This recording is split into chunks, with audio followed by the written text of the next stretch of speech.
İbrahim həkim, bir çoxları iddia eləyir ki, koronavirusdan sonra vurulan peyvəndlər öz əks təsirlərini, yan təsirlərini göstərməyə başlayıb. Ümumiyyətlə, peyvəndlər, indiki peyvəndlər yan təsir göstərə bilirmi? Hətta xərçəngə gətirib çıxara bilirmi?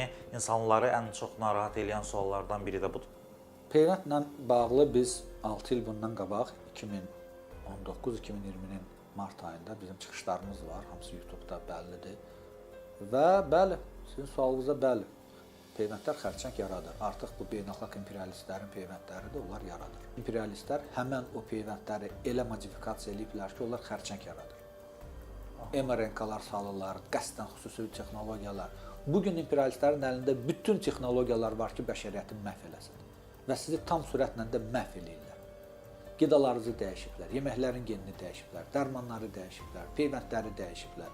Hər şey dəyişiblər ki, siz məhv olasınız. Və bugün artıq peyvəndlər vurmaq qorxuludur, təhlükəlidir, ziyandır.